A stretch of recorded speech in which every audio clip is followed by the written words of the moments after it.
nobody's here, we got her on there already. Okay, so, I'll give you a few minutes to look over the minutes, and then we'll ask for a motion to approve the minutes for September the 7th.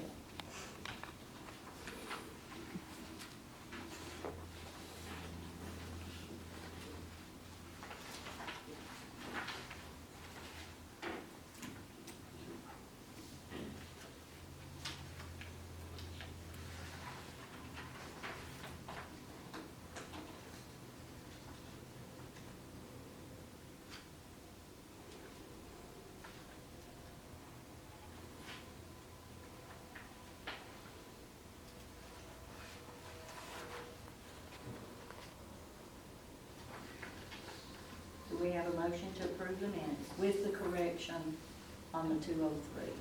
I'll make that motion. Okay, we have a motion by Vicki, do we have a second? I'll second it. Second by Ron, all in favor, aye?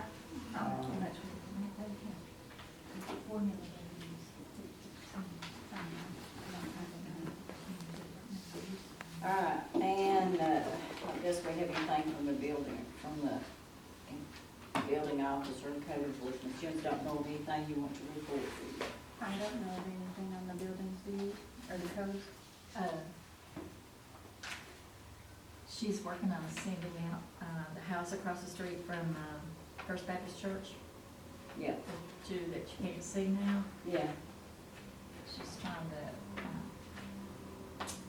start the process of, sending a certified letter. She sent one already, and she's sending another, and giving her the new slum clearance rule, law that the council forced. can you just give us an update on the building on Main Street? Are they doing anything? That's, we'll be meeting on that Monday night.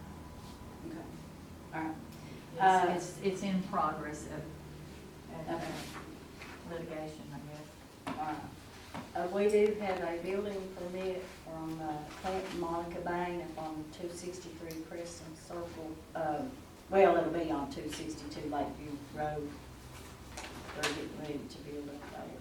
And we already, this is the one that David Chambers came before and already got us split. Variances were granted before I started here, Yeah. and that was reflected in the minutes. I've signed off on the site plan on that. What's the address for that one, 262? 262. Lakeview? Yes. And then I have a couple,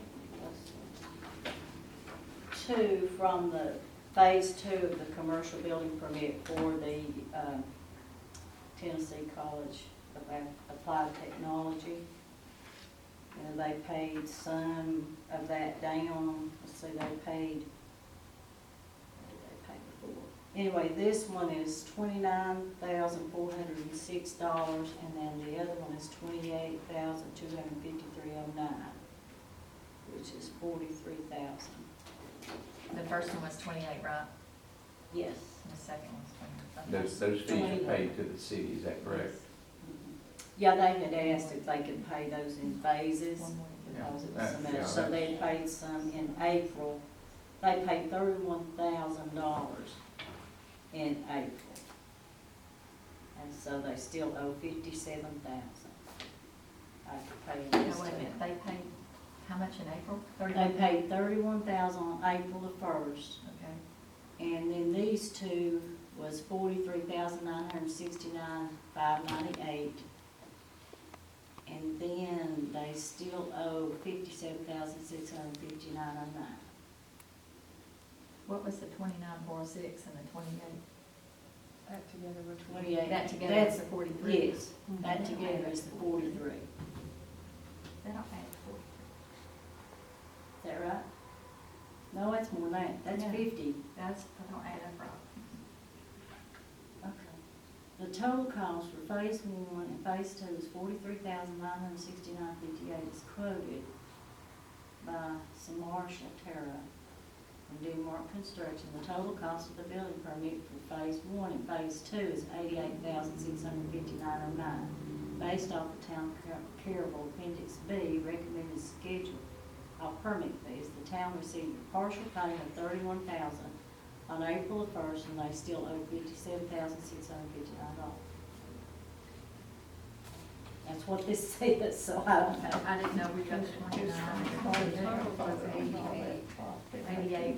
Yeah, 88,659.09.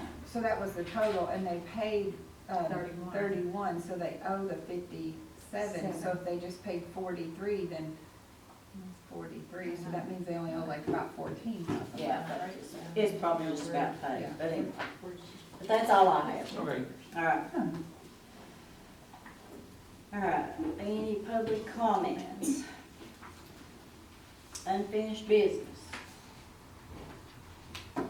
I guess unfinished business would be, urban growth boundaries. You've had one public hearing and you have another one scheduled, is that correct? Is that on the next? It should be on, it should be on this It month. should be on Monday night's agenda, I think. Okay. Agenda's on the door up there.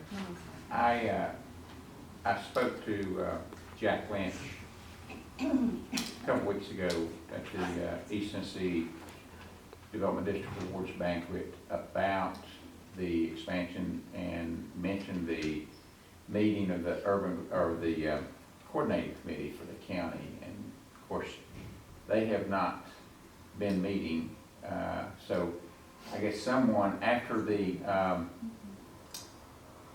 public hearing, someone, I guess, maybe the mayor needs to contact Mayor Lynch and probably have him call a meeting of the coordinating committee, and there'll need to be 2 public hearings for that Campbell County Coordinating Committee to approve the expansion of approve the map for the expansion.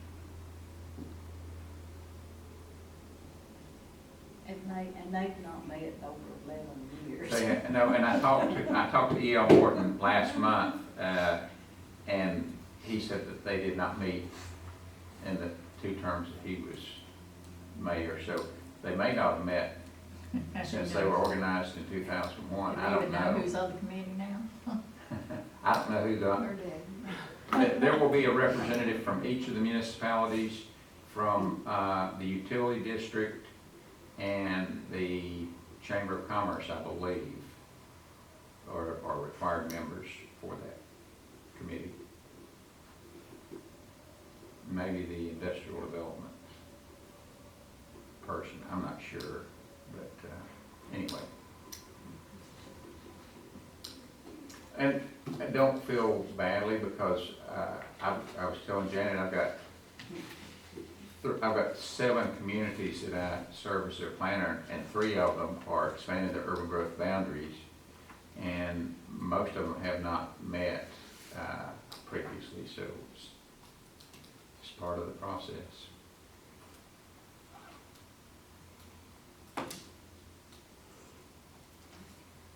Okay. New business, we have consideration of a site plan approval for accessory structure at 152 Jackson Road. You all have that with your papers. And Ms. Miracle is here about that, so if we have any questions.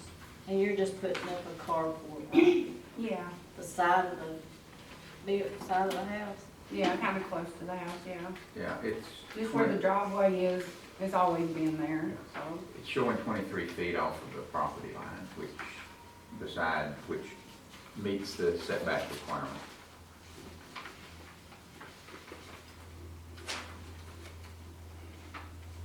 So we'll just need a motion to approve that. I make motion. Okay, so we have a motion, we have Ted, do we have a second? Second by Cindy, all in favor, aye? Okay.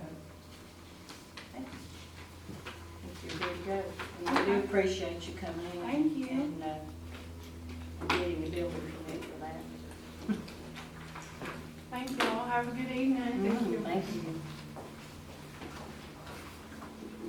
Okay, anybody got anything else?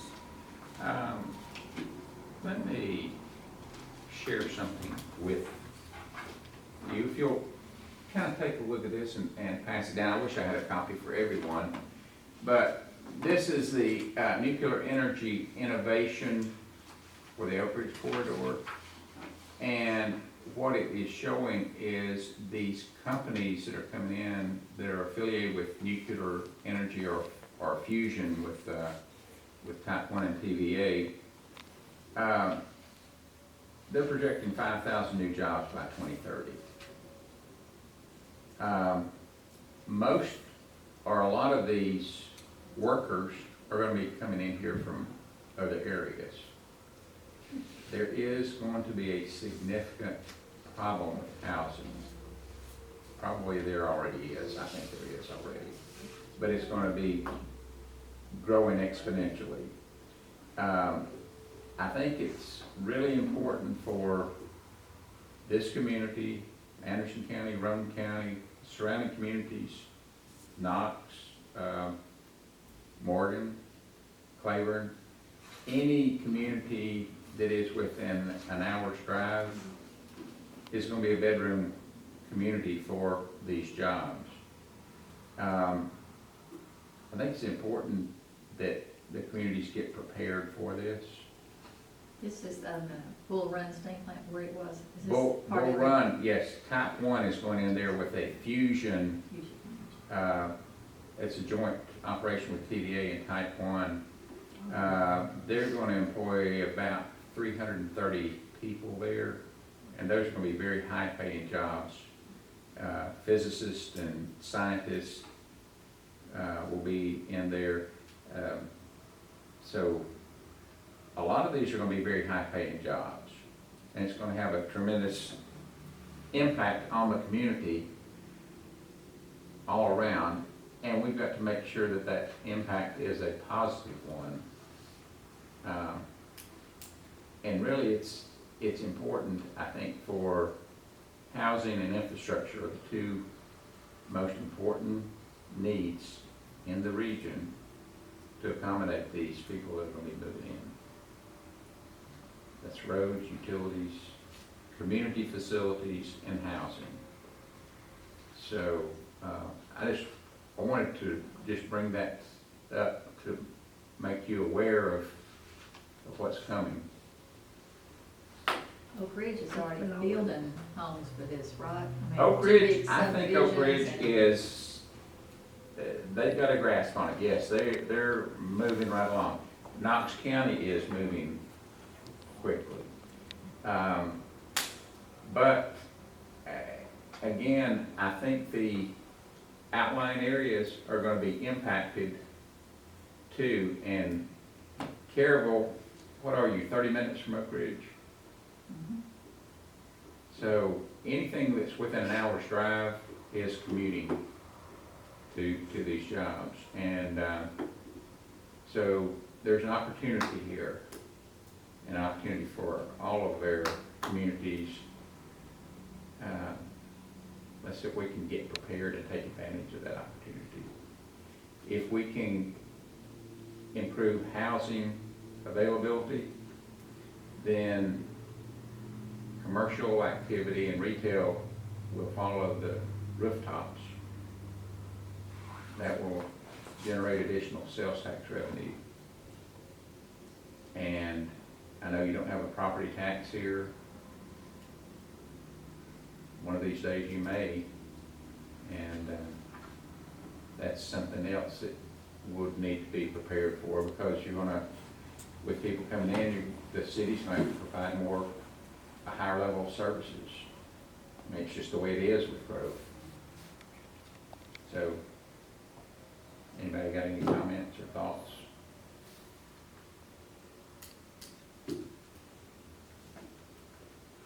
I know I've said this before, but, It's been all in the Knoxville paper about it. yeah.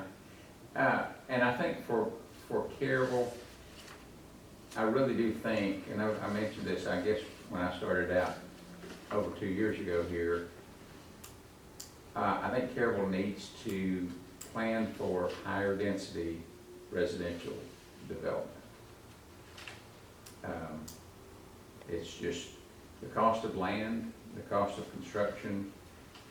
You're not going to see 1 acre lots or even probably 3/4, half-acre lots. Now, with the cost of land and the cost of construction, it's being priced out of the price range of the people that can afford it. So therefore, you're gonna have to have multifamily, higher density.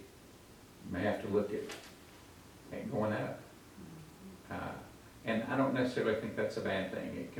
It can foster a lot of new development. When you have planned residential development, you're gonna have, as I say, commercial development that's gonna follow. So, anyway, that's all I've got. Sounds good. Anybody else?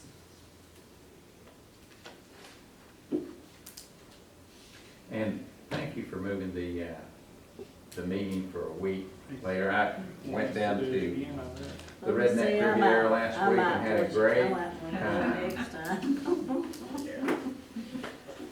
I might get you to move next time.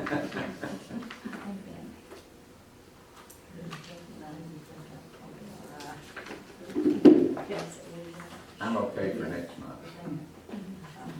I hope I am, if I'm not, then Ron will be here, if I'm not. You know, he's talking about all this land and everything, exactly where the school is over there right now. Bobby's grandfather owned all of that property at one time. And they forced him to even sell his property. We had state representatives that went to Nashville, recommended that spot.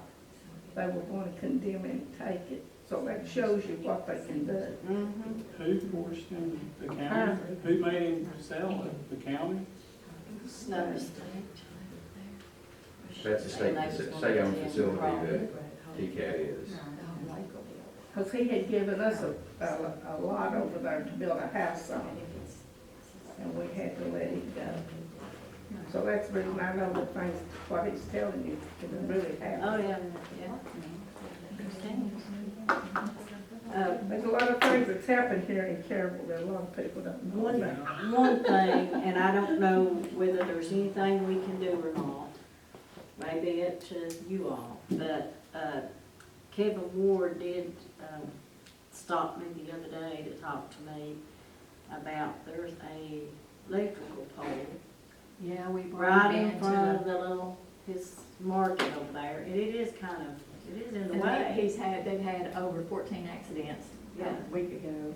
Is So- it blocking the vision of traffic? Well, it's just, it's Yeah. right there where you're pulling in and. It's right in front of the store. Yeah, it's right in main front of the store, so if you're pulling, you're backing up, and all I that said stuff, that it's just post kind that of, time, I had a it's beauty in the shop right way. there. Who's the utility district here that handles? The bullet, it's the No, bullet. but it's a telephone, and they told him it would be $12,000 for them to move it, Hmm. is what he told my husband.